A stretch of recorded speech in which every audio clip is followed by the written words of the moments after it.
Okay, let's get straight then into Municipal Watch. Today, thankfully, there's no back and forth and jostling with officials in municipalities. We have Miyelani Holeni, who's a chief group advisor at Ntiso Consulting Group. He's a local government revenue and governance expert. So he's here to help us reground the conversation. Miyelani, good morning. Always a pleasure having you in studio. Good morning, Kathy, and good morning to the listeners. And I look forward to hearing all the great stories or questions coming out from the listeners. Of course, Miyelani, since the last time you were in studio, I think we've had the opportunity of looking into 4 municipalities. And what continues to be clear is that the dysfunction that exists at a local government level, in some municipalities, it is deteriorating. Last week we were focusing on the Matlosana local municipality, and it is just unbelievable some of the things that are happening. So let me give you an example of 1 or 2. So you have a ward councillor that was arrested 9 months ago, but is still earning a salary from the municipality. How does something like that happen? How is a situation like that even allowed to happen? You then also have the CFO of the institution who has been charged, arrested, appeared in court, is out on bail, and is still in their position as the CFO of this institution. How is it that situations and scenarios like that can unfold and there's seemingly no action? And this is where our conversation really fits in today, around professionalizing local government, because these things are barely unheard of if we're talking about what should be happening in a corporate and professional setting. But I don't know, maybe it's allowed to, because that's just what happens in municipalities. You're the expert here.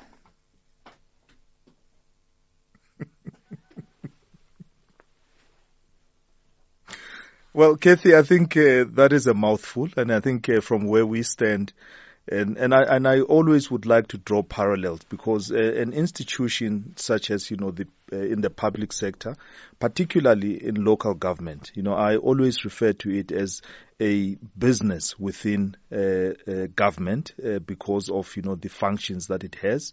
So in many ways, it mirrors what a private company would look like. A board of directors, which would be obviously the councillors, the mayor, and so on and so forth, the company secretary, and so on and so forth, which and directors and so the parallels between a municipality are even more far-reaching in terms of the standards that is expected of people that should be working within a local municipality. So, number one, legislation is very clear around misdemeanors, around non-compliance, around vetting of people who should be fit and proper to occupy office.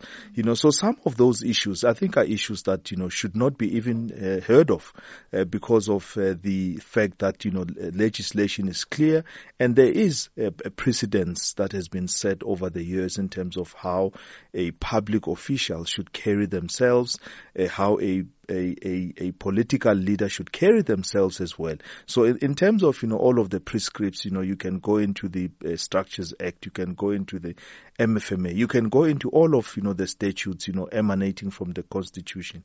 It's clear that anyone who occupies public office must be of a certain standard, as well as a certain at least responsibility. But the issue here is professionalizing the public service means that there must be consequences that are always applied. And difficult as it is, gray as it could be, consequence management is what is required to make sure that the public service also has recourse and people take accountability, and those that must take responsibility do so. And before they are even called out, they are even able to take the moral high ground in some of these issues. Why is it so hard to affect consequences at a local government level. So if the law is clear, if there are clear guidelines on what should happen in instances, particularly where we're talking about, yes, people might still have cases and trials to go through, but if you have an individual that is convicted of a crime and is behind bars, but is still earning a salary from the municipality, that is highly problematic, I would think. Yeah, I think highly problematic, and that's correct. And I think that is now comes to the next issue. I talk about capability. Capability, in that capability, there's leadership. So then you must look at, the leadership that is in place. You must be able to understand what kind of leaders are there that are going to effect all of the statutes as they are required, as they are sworn in, as part of the legislation, as part of defending the constitution, as part of implementing the legislation. So then it means that in the capability aspect, the leadership aspect plays a huge role towards the professionalization of a public office or any office for that matter. So the leadership that has credibility, the leadership that leads from the front, and the leadership that is not afraid to break any kind of alliances or allegiances to be able to do the right thing. So leadership, in many instances is about doing the right thing. Management is about doing things right. So and that is the key difference about, a leader. And I think from a leadership point of view, is about taking a stand. And oftentimes, in the leadership, space, if a stand is not taken, a stand is automatically being taken. So you are able to surmise, the fact that, if you don't say yes, it means, you are almost saying no in a way. So if you're not taking a stand, it means you are allowing chaos, or you are promoting a laissez-faire type, culture. So it also goes, into how leaders create a culture of accountability, a culture of taking responsibility, and a culture of people knowing without being asked, that this is definitely not allowed and it's not going to be condoned. But I think, I must highlight a point, which is, whether it's on both sides of the fence from a political leadership point of view, as well as from an administrative, point of view. I think some of the personal relationships that, get formed where, there are alliances, I align with so-and-so and so on. They tend to muddy, I think, the professionalism within a particular space. Because, Kathy, if I'm a die-hard supporter of you, I should be able to tell you, Kathy, this is wrong. Kathy, let me advise you. If you want to do things right, this is how you can achieve it. But it should not be me treating you like a demigod. If I so much care and I so much, align with you, and I so much, see that, you have the right values, unless if it's the opposite of what the situation is. So I think that is the issue around the capability. The leadership aspect, I think, is the one that we should be looking at, because they say a fish rots from the head. And that's it. Everything else that happens will follow suit. So the leadership and the quality of leaders that are there, that are leading the institutions, I think there's a lot, of fingers that should be pointed at them.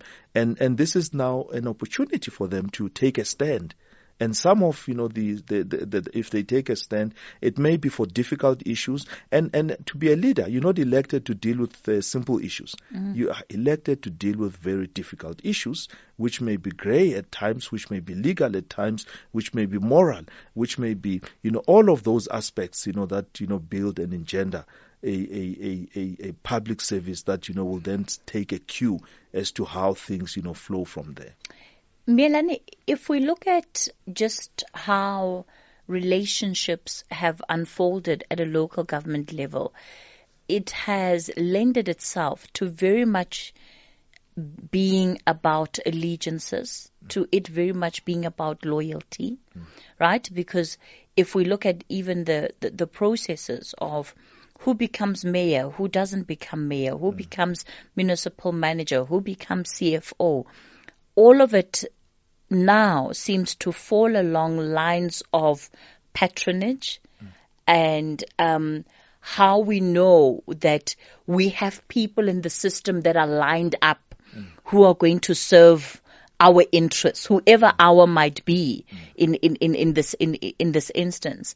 And so if you're saying that it is that very idea that makes it difficult to professionalize local government, then it means that the problem we're sitting with is a bigger problem.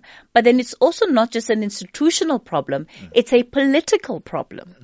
So, I think, the way to break the issue down, and I'm centering on leadership, but leadership by its own nature will emanate from somewhere. You will be a political leader, you can be a community leader, you can be a union leader, you can be any of those areas which require one to be a leader. Of course, you will come with the influences that, emanate from the home that you belong to or from the corner that you come from, whether it's, as I said, political or union and so on and so forth.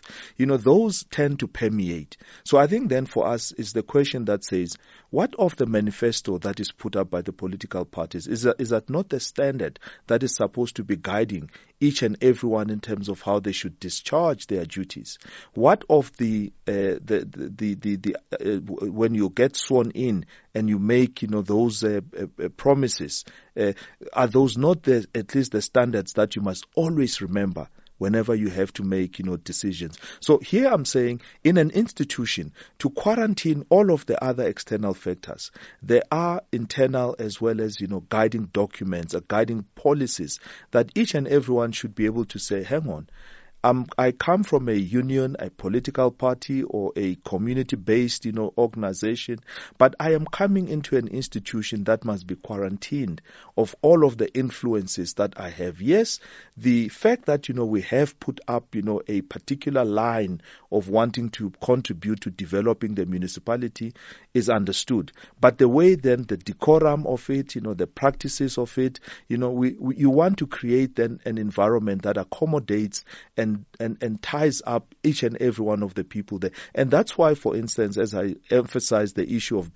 taking an oath, as well as, going through interviews as an accounting officer, you go through specific questions. But one thing I also want to add as well is that, at the point of people entering into an institution, it is very important what gets done for them to be qualified or to be vetted or to be tested and so on, so that when they are inside, we should not have the surprise element of now having issues that, crop up, with that particular individual or group of individuals and so on. So I'm also advancing the fact that, it matters what happens, how people then enter into an institution so that they get to understand and at least see the guiding principles of how they should carry themselves. It should not just be academic. So that is the one aspect which I believe that not a lot of work is done to drive the culture of those institutions to a point where you understand that you are quarantining yourself from the other influences when you have to make a decision. It's not a political party decision, but this is a citizen and a country decision in a way. So I think those are some of the aspects that ought to be looked at, within the leaders that we have. So obviously we are human beings. Alliances, allegiances, and so on and so forth are things that perhaps could keep us, afloat. But as I say, how and who enters the institution, this is where I think the public scrutiny needs to be at least playing a greater role and not wait for people to sit in office and commit, something, and only then do we then wake up. So we need to also play the proactive role of making sure that those people that come in, whether they've come in on whatever ticket, there's a better understanding and a firmer understanding of what they are going to contribute and what their history is, and how, if it's, taking a look into how, what their assets they have, we must know the sum quantity of those people who are coming in, because that tends to at least point a picture of what kind of leaders are they going to be. All right. We'll continue the conversation with Miyelani Holeni in a moment. Of course, I'll also take some of your calls today for Municipal Watch. We're looking at professionalizing the local government. What are some of the challenges realistically that get in the way of this professionalization? So I'll also take your calls on 086 000 2032 on the WhatsApp voice note line 0614 104 107. SAFM 104 to 107 nationwide, leading the conversation. We continue the conversation on the talking point. Municipal Watch today, we're talking about professionalizing local government. Miyelani Holeni is our guest. He's a chief group advisor at Ndiso Consulting Group. He's a local government revenue and governance expert. So, Miyelani, because I see that we've already started getting some of our listeners that want to be part of the conversation. But for me, the elephant in the room around professionalization of local government is the seeming inability to depoliticize local government. And it's something that is often spoken about. So if you go to the Public Service Commissioner and some of the reports that they've put together around professionalizing the public service across the board, there's a lot that's said about how politicized our public service has become. At a local government level, is it possible to depoliticize local governance? And I think, the clear answer is no. I mean, the local government, as you say, they represent councillors in all the makings that, they are elected, from a particular political party. Of course, there's an emergence of, ratepayers associations and other ways and means that, people can make it into council. But in the fundamental is that, you are put forward by your own political party, and therefore you are representing the interests of the political party. Now, the conundrum is that representing the interest of the political party, what you make of the interest of the people that you are representing? Is it making an assumption that they are always aligned to your party's political line? Or is it understanding that I am representing a people that may sometimes not even care about politics, but care about the basics? So if you flip the script in that particular way, is you want to understand exactly who am I representing? Does it matter that they support party yellow or party Y or party K or party black or party this? Because in the heart of it, what do people actually want from their representatives? They want people who have integrity. They want people who are honest. They want people who talk to them, people that, will at least, inform them, people that, will raise their grievances and so on. And they want officials who are going to fix the taps. They are going to make sure electricity, is there. The potholes, are not there in the streets, and so on and so forth. And I think that is where, for instance, if you talk about the depoliticization of local government, we will not be able to achieve it with the current political system or government system that we have. However, I think, what we should be pushing more is, as citizens, what are citizens doing when all of the other things are currently taking place? What role and the role of citizens citizenry in taking the councillors and everyone else to account for their actions? And I think that is the crux of where the responsibility or the ecosystem of local government needs to play a greater role.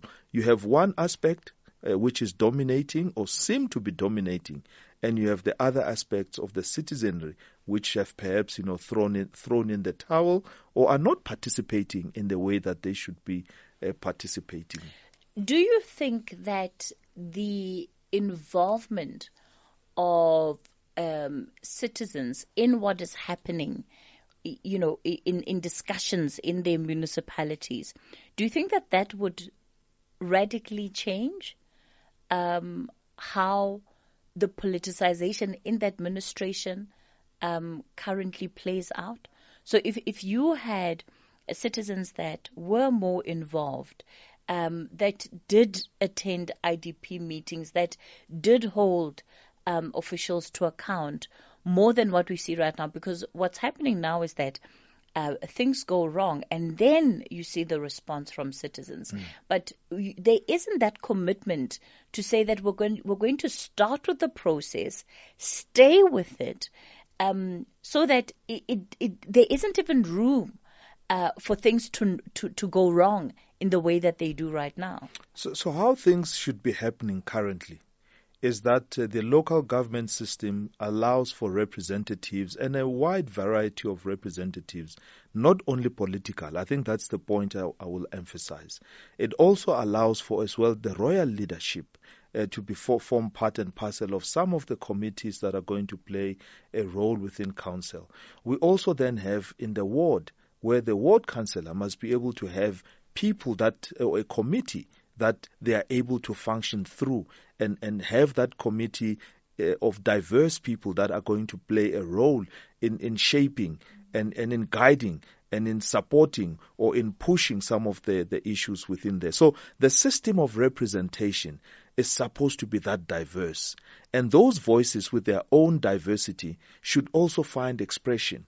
But where does the expression, at least, how should it be guided? It must be guided through the legislation that is available for local government. It must align to the constitution of the country. So the issues on the ground in terms of how, for instance, people may form part of a political system because they perceive the fact that, there are extra benefits or additional benefits, then weakens the citizenry, because the active role that a citizen should play is, it's my duty to report if something is broken. It's my duty to point out if something is wrong. And of course, you can argue that you're putting yourself in harm's way in some cases, but it's still your duty. If you see a crime, do you look the other way?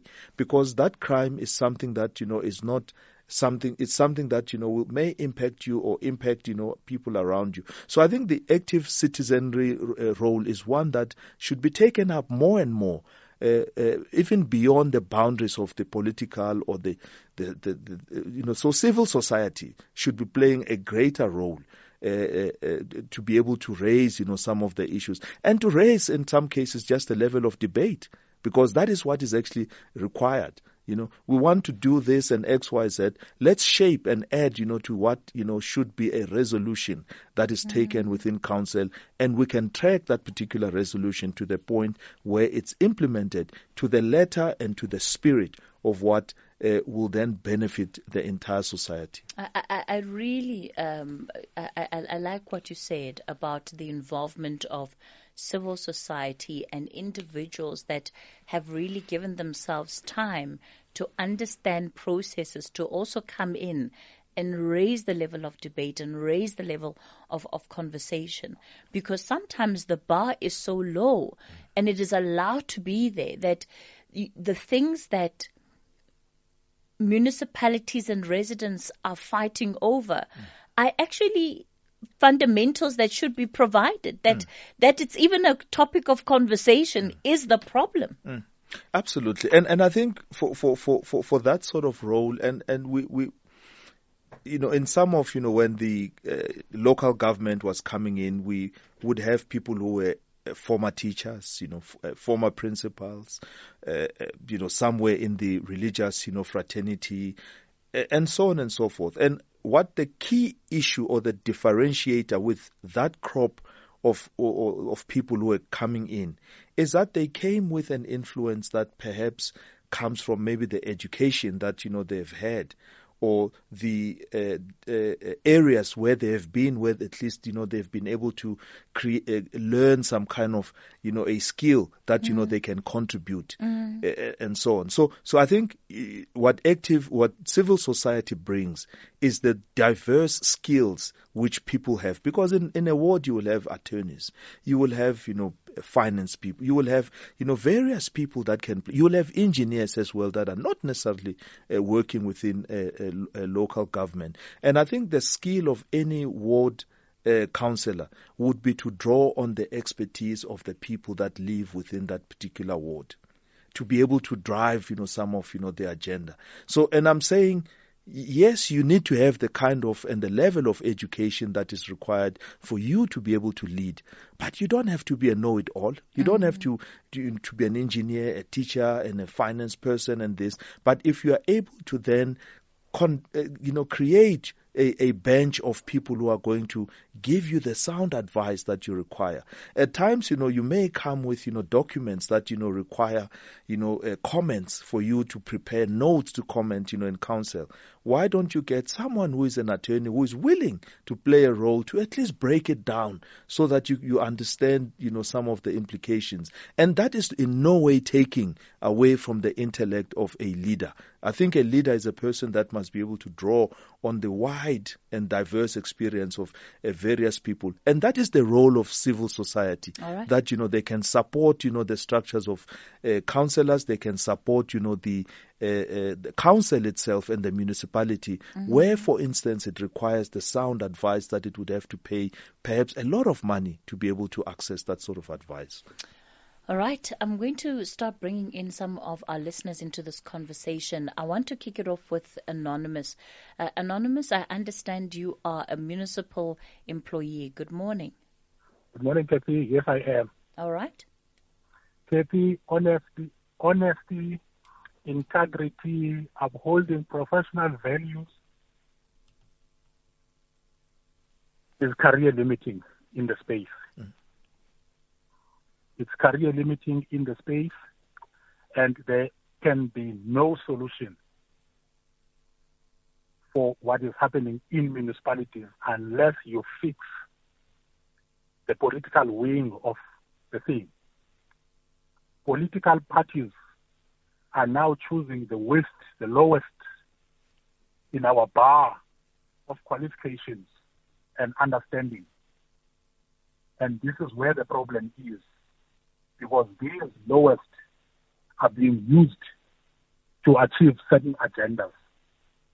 Now, I'm going to give you two things that will not help the professionalization, and they are not helping, but they will help this one. Take away Section 57 and Section 56 from the municipality, the appointment of those individuals, municipal manager or city manager, and those reporting to the city manager. Take away those appointments to National Treasury. Because once you take them away, those people are not beholden to politicians at any given moment. Because the threats that they are operating under with respect to their future is enormous. And if you don't get to toe the line, you will be cast out like tomorrow. You are persecuted for just writing and insisting on reports. You are persecuted for just holding service providers to account. You are persecuted not paying for the devious payment certificates. You will be told you pay. You will do anything else later. Now, unless you fix the politics, you are not going to fix or bring professionalization in this system. By the way, in this system is made up of professionals. There is nobody who becomes a city manager. There's nobody who becomes a senior executive in the municipality without holding an appropriate qualification. These are professional people. But the behavior then speaks something else. Let's go to supply chain, Kate, just quickly without taking much of your time. This is my suggestion. I've not written it down. We can fix that space. We can fix that space by having tender evaluations being done under camera. 360 room with cameras and allocating access to those CCTV cameras to professionals across South Africa, selected professionals, so that they can log in at any given moment and observe the evaluation that is being done at a specific metro municipality or municipality. And they will be able to pick up in those documents and what is being done there, what is wrong, and they will fit into the system with their comments. And in that way, those actors at that level will know there's an eye looking at me. Somebody sitting in the University of Western Cape, somebody sitting in UJ, somebody sitting in UK. That has been allowed by South African government to observe. People will act differently. All right. Anonymous, thanks for calling in with that experience, and it really sounds a lot like it is a lived experience. But we've known that some of these actors are acting out of incredible pressure, and people are having to choose between keeping their jobs and doing what they're told. Now, we can have the moral conversation of whether it's right or wrong for them to do that, but these are the realities that some of these officials in government, in local government, are then faced with. Clinton, you're in Cape Town. Good morning. Good morning, Cassie, and listeners. Yeah, I haven't phoned for a few years, but yeah, I don't know where to start. Okay, in 1994, just before the new government came into power, I attended for property from the government, in which I was successful. But when the new government came in, I had to wait 3 years to take transfer. I said, but why must I wait so long? So they said, no, because the money isn't going to, that you paid, is not going to the municipality, it's going to government. Now, the stories that we always hear that this municipality is owing so much and this municipality is owing that amount and all that. It's all the money is going to government. So, we received a lot of things. The other thing is also my house got demolished here in Observer, not the whole house, the front, stupid rooms. The plan was already approved in about 50 years ago. And those years you could hold on the stoop and so on. And it's been here it was only here for about 30 years. But because my neighbor was a tenant, they were complaining because there were like a couple of black people living in my house, and they actually got it right. They got the council to evict the people and got the front demolished. So now again, they're on my case now, the same people. As a complaint because I've got some rubber bags in my yard was actually put there by a neighbor who's a tickle. When he knows that when I'm gone, and he goes in because I'm a disabled blind person, he puts it in my yard because he doesn't want to go and tip it at the rubber refuse. And the health inspector's been on my case again a couple of times this week. So, sometimes it's also people at the email letter that can send a complaint to the council and they're quickly on the bandwagon. And my house got demolished. We tried to go and get it to court and all that. And my plan got deleted from that was approved, got deleted from the computer. And also I want to thank the council when they respond for water. Like if you got a drain that's blocked or whatever on your sidewalk, or your meter stolen in Sunbird, that was very quickly they responded, and I want to thank that councillor in the Sunbird Park area. They react within a day or two, Yeah. So they're very quick on that. So all right. Just one. Okay, can I just say one last thing? Quickly. I applied for a disability grant because I had an accident, and that was 30 years ago. It was approved. I still haven't got the cent. It was approved. The doctor had seen me, filled in the forms. I did complain on the radio about 10 years ago. It went on air, but I've sent him an email with relevant people, and nothing has still been. I still haven't got my disability grant after that 30 years. Yeah, Clinton, thanks for calling in. And I think a lot of the issues that you've pointed to are really around efficiencies in municipalities and why it is that often we see that lack of efficiency coming through. So it starts off with just somebody needing a simple issue resolved. When that doesn't happen, it then compounds and it escalates. And before you know it, some individuals are sitting with problems that are really bigger than what they should have been had they been attended to initially. We're going to take a quick break. I'll take more of your calls and I'll also give Miyelani an opportunity. Across South Africa, online and on radio. SAFM, let's talk. We continue the conversation on the talking point. You're listening to Municipal Watch, and today we're talking about professionalizing local government. What are some of the challenges there? Miyelani, I'm going to give you a minute to respond to the callers that we've had so far, because I do have a few more that I want to take.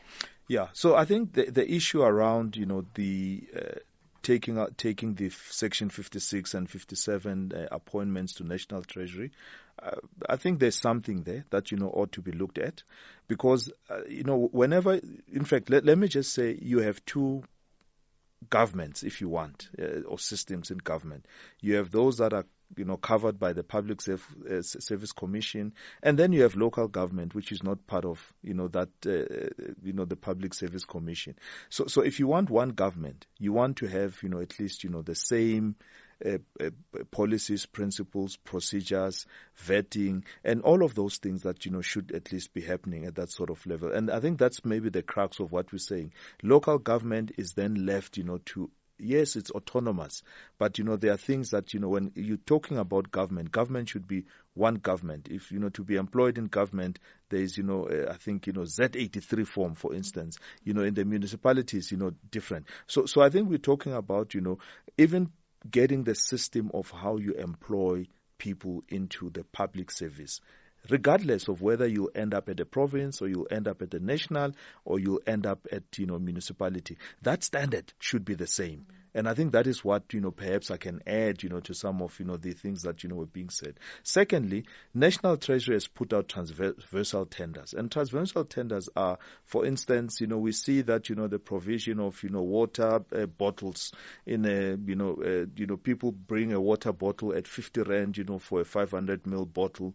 And then they then look at, how do we create a standardization as well as a cost-effective way of purchasing all of those things from, so obviously National Treasury won't be able to take care of each and every one of the tenders that are there, because some are specialized because they are more engineering based, in nature. So there's more, I think, that needs to be done to look at how do you then evaluate, tenders beyond, just looking at the municipality. Yes, the issue of cameras, we hear it, but how do we put tenders so that they are so open that, XYZ, panel from wherever can also evaluate, and will they arrive at the same outcome? All right. As the committee would have arrived at. Baseka Makoti, who sent a message, I think agrees with you, Miyelani. He says, we need a national public service template for all government structures, regional and provincial. And, perhaps it's that uniformity that you're alluding to. Butana, you're in Rosebank. Good morning. Good morning, my sister and your guest there. Yes.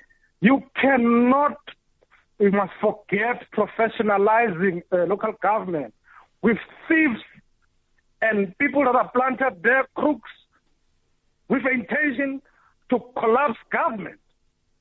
You must start by eradicating those people. There must be a political will. I mean, what is the general is telling us? There's saving there. Yeah, until you solve that, forget about professionalizing this thing. And I heard Professor, some of the figures, Dr. Figures said, no, we cannot do nothing about the people that have been dead. Those people have to be there, and then you cannot professionalize those people that are there, that are planted to be cooks. They must be removed. And NPA, so hopeless, can't do that job. The Hawks can't do that job. I mean, this thing have to start from the scratch. This rocking to the core. Yeah. Go to it again. Butana, the problem is that the idea of starting from scratch also is, in a practical sense, it doesn't exist, right? Because the most that will happen is that you'll have a transition from one system into the other, but we can't just, close everything down and then reopen after a month of what we say will be a cleanup. Well, it's simple, this thing. If there's political will, you get rid of crooks. Crooks that are there are known. It's not a secret. They are known. And by the way, they are not limited to local government. People have been killed there in provincial government, in health department. Okay. Yeah, they win. Yeah. All right. Butana and Rosebank, let's leave it there. Magdalene and Mangaung, good morning. Morning, Casey at the Visitor. Yes. Casey, there's no way that local government can be professionalized. Number one, comrades are not educated. They know nothing about municipal management, even if they've got the bylaws in front of them, because they can't read them to understand. Number two, only crooks are earmarked in ANC government. It's a pity it's me who voted for it, who went for it, because of the pitch they gave to me, that they are bringing a better life for all. A public participation has been there, but citizens are not listened to.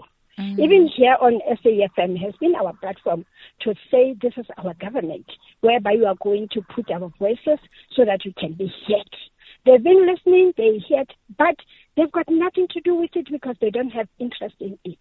The most important thing that we are going to do, if we who are professionals, who knows public management, who knows public administration, who knows municipal management, we've got to put our votes on the 29th and say we bring change like we did in 1994. Okay. Magdalene, thank you for that contribution. Miyelani, you see you've got a minute left now. You must watch the clock as you speak. Yeah, I think, aspects that we did not touch, and I think, Magdalene touched on, levels of education. I think set the standard higher. I think even councillors, when they enter into, municipalities, let them go take a course in public administration or in leadership or, in various areas. And it would be great that if they enter into those positions, they come with a finance background or the persuasion that at least covers, the department that they're going to be leading. The administration as well, the consequence management that I was talking about is crucial, because each and everyone must be held accountable. And unfortunately or fortunately, as the accounting officer, you are accepting a heavy burden to be able to be the referee or the police or the whoever of everyone that is within there. But you, as the accounting manager yourself, must be of high integrity. Whether the political side, so integrity should be something that drives there, and the quarantining of the fact that we're dealing with citizens. But I think citizens now have a time. It's their time to at least rise. We know some of the other formations that are there that are working alongside government, or even challenging government, or even shaping how government should carry itself. So the professionalization is crucial, that we lift the bar and we lift the levels of debate, we lift the levels of consultation, and we play an active role in that way. We're going to have to leave it there. Miyelani Holeni, he is with the Ndiso Consulting Group. It's time for the latest news update.